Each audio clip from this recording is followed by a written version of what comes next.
Hello, everyone. Welcome to this new webinar. We're here with Ruby Powers from Powers Law Group, and today we're going to talk about the Supreme Court ruling on birthright citizenship and what does this mean for you. So Ruby, she is a board-certified immigration and nationality attorney. She is licensed since 2008, and she founded the firm in November of 2009. So Ruby, the word is yours. Thank you, Maria. So this has been very a hot topic for a lot of people and has been very concerning. So let's just run through a little bit of background and then where we are today. And at the time, we're at early July. We are July 10th. So this is when the information is up to date at the moment, 2025. So the background is that in the 14th Amendment from 1868 declares that all persons born or naturalized in the U.S. are citizens. And this principle is known as jus solis. I've talked about this in the past. So jus solis, the concept is from the soil, from the land, from that it's automatically, regardless of the parental status. Now, there's some exceptions, but like with diplomats' children and some other like very minute exceptions. But for the most part, being born on the soil of the United States grants automatic citizenship, and it was upheld in the United States v. Wong Kim in 1898, where children born on U.S. soil to non-citizen parents are citizens. So back then in 1898, I don't know how many years that is, that's a long time. So it reinforces equality, no discrimination based on ancestry, and embodies the American exceptionalism rare among the world nations. This doesn't exist in, I don't know how many countries it actually exists in. Um, so so then fast forward from 1800s to 2025, just January 20th, Trump issued an executive order 14160 to rescind the birthright citizenship for children born to parents without citizenship or lawful permanent residency. So it applies if both parents are the mother is unlawfully present or on only temporarily here, and the father is not a citizen or LPR. But we'll definitely look, this is general information. This doesn't take the place of legal advice. So if this potentially applies to you, definitely have a consultation because there were some recent updates, and that's why we wanted to do this webinar. So it was supposed to be implemented immediately, but there was lawsuits, and then the Supreme Court came back, and we'll get to that in a second. And then it's supposed to be implemented after a 30-day delay, pretty much in the states that as of July 27, 2025, in the states that are not opposing it. So within days, at least four federal judges issued nationwide injunctions blocking the executive order. This is back in January, as likely unconstitutional. The suits filed by 22 state attorney generals, civil rights groups, and then they use that Wong Kim case from the 1800s. And then there was injunctions applied across all states. But then on June 27th, the Supreme Court it ruled in a 6-3 decision in Trump v. Casa to limit the lower court's power to issue nationwide injunctions. So that was one of the biggest things about it. It was about the procedural ruling, and whether or not these lower courts' power could have over a nationwide. Now, this is really important because of the way immigration is federal.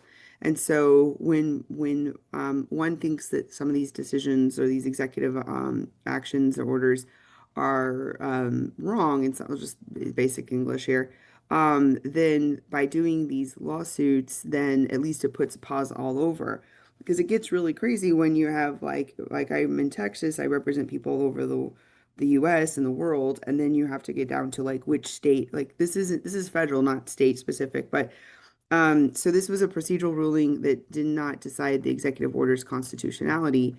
But the ruling means that executive order enforcement, the executive order, that's birthright one, may vary across states. So states without lawsuits, the implementation begins July 27th, which is just around the corner. In the states with active injunctions, citizenship remains unaffected. So parents face a two-tiered system depending on their location. So we have to figure out what's the parent's status, where's the child going to be born. So this all affects us after July 27th and beyond, and whether there's an injunction or not.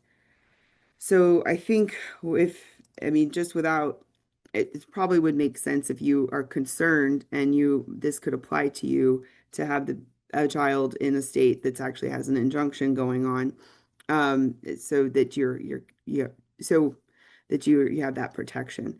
We don't really know what's going to happen if a child is born in a state that doesn't have a lawsuit, and they'll get a birth certificate, but a birth certificate historically meant that had the citizenship of that country, but it doesn't necessarily mean that now, or won't mean that in the future. And so then this causes a whole nother set of problems and issues. The lower courts must now tailor injunctions to plaintiffs or certified class, decidedly swiftly on class certification. So this is more of a procedural thing. So that's the thing that a lot of people might not understand about this birthright citizenship decision. It was about like who can do what with these lawsuits, and but then they didn't decide the constitutionality of the executive order specifically. Um, so essential for everyone to understand the 14th Amendment, recognize the national versus local rulings, and monitor these class actions. But also, it really depends on which state you're in as well. So right now, citizenship depends on the state where the birth occurs, on July 27th and beyond. It's not automatic to receive U.S. citizenship, and state birth certificates may be, well, you're still going to need this. This is one of the biggest things, is the whole statelessness risk. What's going to happen? Is it possible? Yes, it is, that a person become stateless, as in they don't have a country of citizenship. Um, and we're used, as immigration attorneys, used to knowing that if you're born in another country doesn't mean you have the citizenship of that country. But that was always a given, that it was that you had the citizenship here in the United States. So what's going to happen? Are they going to change the birth certificates? Are they going to say born here, but doesn't mean you have citizenship here? But they never really said that they had the citizenship of the U.S. It was just a given based off of the law. So I'm curious what's going to happen with when the issuing of birth certificates as well. Um, so there's going to probably be more lawsuits, or they need to file class lawsuits in the non-injunction states. Like Texas is a big state that's not going to fight it. So you're going to have to fight on your own, basically. Seek class certification for nationwide relief, and prepare appeals and legislative advocacy to get rid of this to fight these type of this issue. So right now we're trying to get the information out to our clients, and let them know what this could mean. Um, but it is a lot of uncertainty. I think probably if you are pregnant and about to give birth on July 27th, probably the best thing, if this applies to you because of status, is to go to a state that doesn't that is fighting for birthright citizenship, and not the ones that's covered under an injunction. That's probably the short version of what I'm saying here. But this is a very dynamic, constantly moving situation. So yeah, I mean, normally when we were trying to figure out citizenship, we would have to, if a person was born abroad, we'd have to get out our little chart and see, okay, were the parents married? What was the mom or the dad? What were the statuses of the parents? Whatever the gender of the parents. And I mean, there was how much time did the parents live in the United States before they left, or before the child was born? So there are so many different factors, but now this is going to take it to a whole nother level. We're going to have to figure out what were the status of the parents, what state were they born in, when, and everything like that. So this is going to be very complicated, and I do foresee there being statelessness, which is definitely the move in the wrong direction. So keeping track of these documents, monitoring what's going on is important. Just don't assume citizenship is going to be guaranteed everywhere. Um, and there probably could be some birth registration delays because of just the states are trying to figure out what they're going to be doing. So, there's a lot of different policy and constitutional debate about this. And I think this is going to have a broader impact about access to certain benefits, and just like creating different levels of almost like citizens, if you will. And then there's also issues about fertility, assisted reproduction, And that is not clear as well. So when some of these things are done, they don't think about all the little details and how the sort of it takes a while for all of these things to shake out.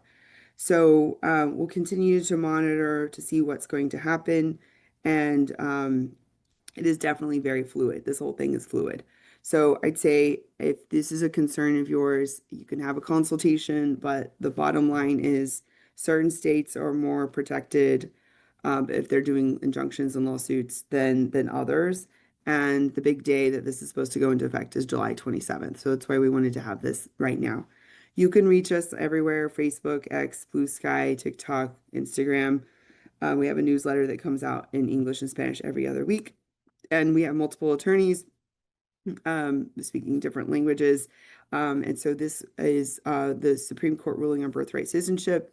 Next week, we have Defending Against Deportation with Cynthia Million, and we also have Navigating the Perm Labor Process. So thanks so much for watching, and we'll see you next time. Please share, follow, subscribe, all that good stuff, and we'll see you next time.